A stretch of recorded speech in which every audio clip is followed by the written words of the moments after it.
Hi, welcome back to Sayam. Thank you for all your love and all your blessings for Sayam, and thank you for all your comments. It is really important for us and it really matters for us. Thank you. Please keep doing that. So as we promised in the last video that आज हम लोग बात करने वाले हैं उन therapies की, उन एक्शंस की जिन्होंने संयम की लाइफ में फर्क डाला. जब हमने संयम की थेरेपीज सेशन स्टार्ट करने शुरू किए, जब हमने कंसल्ट किया डॉक्टर को, तो दे सजेस्टेड दैट संयम should undergo speech therapy, occupational therapy, sensory integration. So by following their advice हम लोगों ने संयम की occupational therapy and speech therapy start की. जब हमने स्पीच थेरेपी स्टार्ट की तो एक नया चैलेंज हमारे सामने आया, एंड द चैलेंज वाज कि संयम एक जगह टिक के बैठता नहीं था. तो जब थेरेपिस्ट उसके साथ सेशन लेना शुरू करते थे तो संयम कभी टेबल के नीचे चला जाता था, कभी टेबल के ऊपर, या फिर वो भाग जाता था. So it was very difficult for the therapist, for us to have संयम sit at one place. And because of this संयम जो थेरेपी सेशंस थे उसका पूरा बेनिफिट नहीं ले पा रहा था. And it was really a big challenge for us. So to overcome this challenge, we started thinking कि ऐसा क्या हम और एक्शंस ले सकते हैं या ऐसे क्या एफर्ट्स कर सकते हैं जिससे संयम थेरेपी सेशंस का पूरा बेनिफिट ले पाए.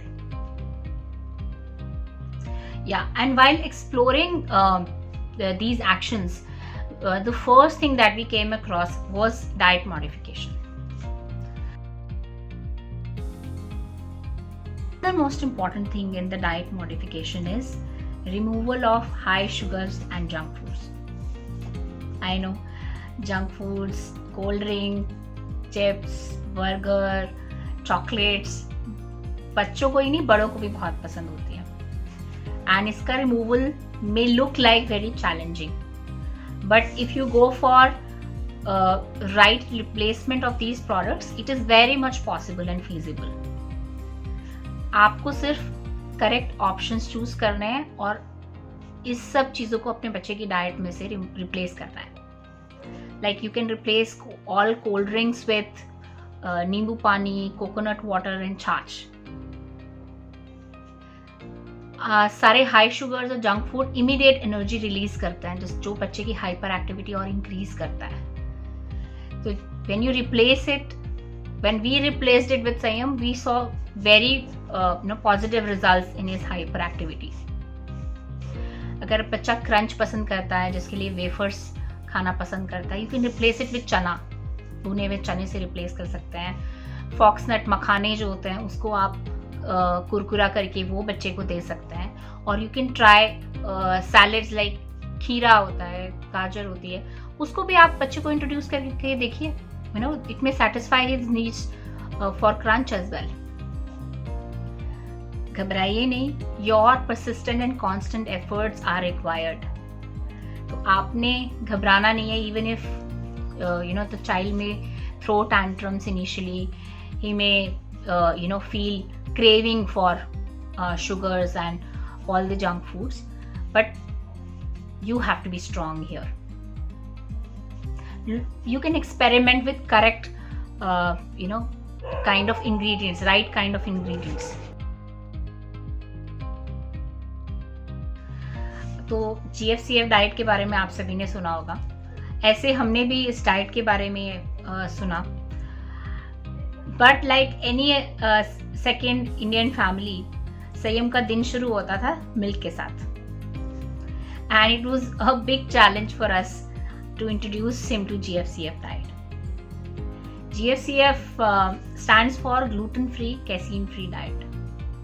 So basically we initially started with casein-free. और हमें संयम की डाइट में से milk and all milk products remove करने थे. एंड सोच कर भी हमें बिकॉज जैसे ही एज एन ऑटिस्टिक चाइल्ड, जैसे ही आप थोड़ा सा भी चेंजेस होता है अदर देन नॉर्मल रूटीन, तो संयम के टैंट्रम्स शुरू हो जाते थे.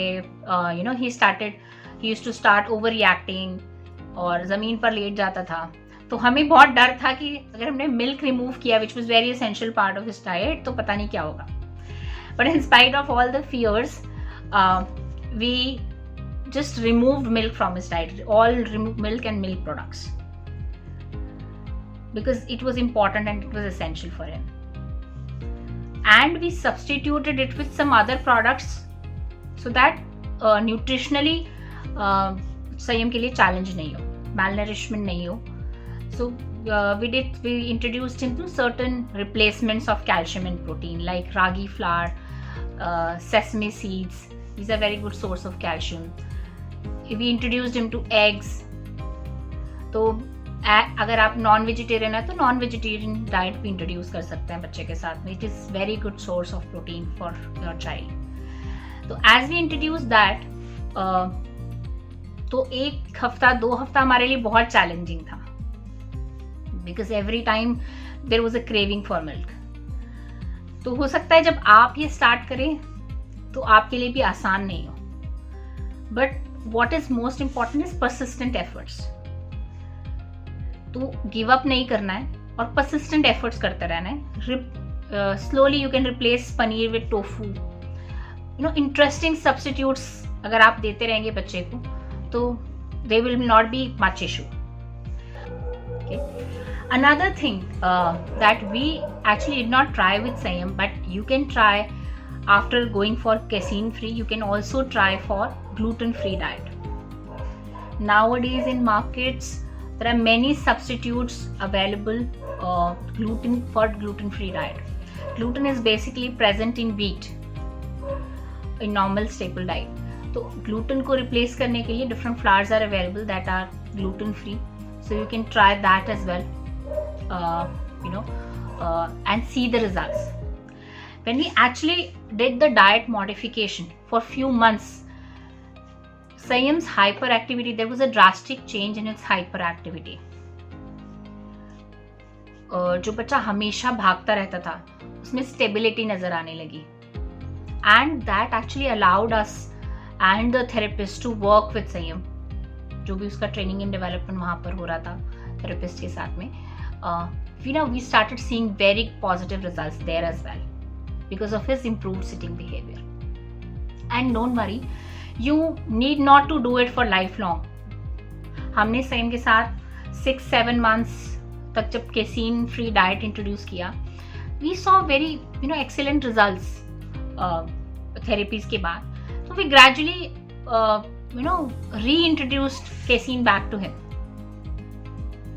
And of course junk food तो remove करना हमेशा ही healthy होता है. So we did not do that. But casein हमने दोबारा से देना शुरू कर दिया in low quantities and he was absolutely fine. So it may need not to be life long, but definitely you must try it and observe your child each time. After you make any changes, observe the changes in your child's behaviour each time. It is very very important. So another thing that we started with Sanyam was hydrotherapy. By hydrotherapy we simply mean introducing him to a swimming pool or water. So हमने Sanyam को swimming pool में ले जाना शुरू किया. Water has a very good quality of relaxing the body and it has a very soothing effect, जो धीरे धीरे करके कुछ हफ्तों के बाद Sanyam की पर्सनालिटी में हमें नजर आना शुरू हो गया. तो उसका जो हर समय इधर उधर भागते रहने था, जो हाइपर एक्टिविटी के मोड में रहता था, सो वो धीरे धीरे करके रिलैक्स होना शुरू हुआ स्विमिंग से. हो सकता है कि स्विमिंग पूल का एक्सेस आपके पास अभी ना हो, तो इन दैट केस घर पे एक प्लास्टिक का जो फोल्डेबल स्विमिंग पूल आता है आप उसको ला सकते हैं and it will be a very good thing to enjoy with your child. वैसे भी समर्स का टाइम है and it's a very good opportunity to introduce hydrotherapy. तो गर्मी से भी बच्चे को राहत मिलती है और साथ में जो हाइड्रोथेरेपी का फ़ायदा है, जो पानी का फ़ायदा है, पानी में रहने का फ़ायदा है, वो बच्चे को मिलता है. सो वाटर थेरेपी, हाइड्रोथेरेपी से संयम की जो एनर्जी थी, जो एक्स्ट्रा एनर्जी, जो हमेशा वो हाइपर एक्टिव रहता था और बहुत ज़्यादा एनर्जी उसकी बॉडी में थी, वो चैनलाइज होनी शुरू हो गई. So he could use that energy into certain other things. जो थेरेपीज में जाता था, जहाँ पे थेरेपिस्ट उनके साथ काम करते थे, तो वहाँ पे वो चैलेंज, वो जो एनर्जी भागने दौड़ने में जाती थी, वो जब एनर्जी रिजर्व होनी शुरू हो गई तो उन्होंने वहाँ पे उसका संयम ने उसका फ़ायदा उठाना शुरू किया। तो थेरेपी सेशंस और ज़्यादा एंगेजिंग हो गए। थेरेपीज़ का रिजल्ट भी संयम के साथ और ज़्यादा देखने को मिला हमें। So water therapy, hydrotherapy is definitely one therapy that I would suggest, especially in the times of summer. Please start it with your child. Mostly children love it. And एक leisure time मिलता है पूरी family को, आप भी pool में जा सकते हैं बच्चे के साथ, you can play with him, you can enjoy with him. एक bonding भी create होती है पेरेंट्स की और बच्चे की, और benefits तो definitely है। So एक चीज़ का जो ध्यान हमने रखना है वो ये कि जब बच्चा पानी में जाए तो हो सकता है शुरू में पानी ठंडा लगेगा या पानी अच्छा नहीं लगेगा, तो you can definitely start with a very low level of water जहाँ पे पैर सिर्फ उसके डूब रहे हैं, थोड़े थोड़े छींटे मारे बच्चे को, उसको अच्छा लगेगा पानी में रहना धीरे धीरे करके। बट मेक श्योर कि जो वाटर लेवल है वो धीरे धीरे करके आप इंक्रीज करें, क्योंकि जब तक बॉडी फ्लोट नहीं करेगी, जब तक बॉडी पे वो पानी का प्रेशर नहीं पड़ेगा, तब तक वो जो एक्स्ट्रा एनर्जी है वो चैनलाइज नहीं होगी। सो बहुत ज़्यादा भी नहीं, ऑब्वियसली आप अपनी सेफ्टी के हिसाब से, बच्चे की सेफ्टी के हिसाब से वाटर लेवल एडजस्ट करेंगे, बट मेक श्योर एटलीस्ट उसका हाफ बॉडी उसमें कवर हो, थोड़ा सा ऊपर अगर कर सकते हैं बहुत अच्छा है, ताकि वो प्रेशर फील हो पानी का। So this is also very very crucial when you go for hydrotherapy.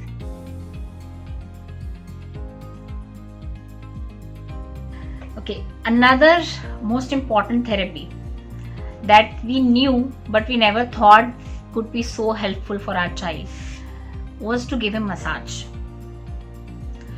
So ये idea start ऐसे हुआ कि remember I told you in the earlier video as well that Sayam had a habit of pulling my hair, और साथ साथ में उसका hitting behaviour भी स्टार्ट हो गया था। उसको हमेशा हैंड्स फ्लैप करता रहता था और हिट करता रहता था, मुझे कभी किसी और चीज़ को। So our therapist actually told us that there may be a need for your child to have pressure in his hands. So to apply, to give him sufficient pressure, we actually started, massaging him.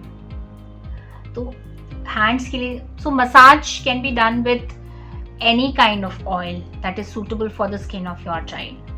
Winters में olive oil use कर सकते हैं, summers में आप कोई भी baby oil या जो भी ऑयल घर में अवेलेबल है which is good for your child skin as पर हिज स्किन रिक्वायरमेंट, कोई भी ऑयल यूज़ कर सकते हैं। Important is to apply right amount of pressure आपके बच्चे की एज के हिसाब से और उसकी सेंसिटिविटी के हिसाब से।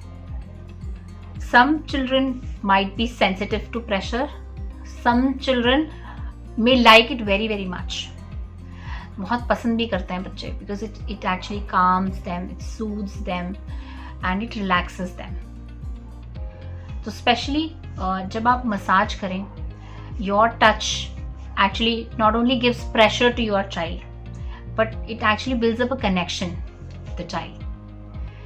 तो उससे मसाज करते हुए आप बातें कर सकते हैं, आई कॉन्टैक्ट बिल्डअप कर सकते हैं, उसको कोई भी राइम सुना सकते हैं, कोई भी लोरी सुना सकते हैं। Specially massages before going to sleep are very very helpful.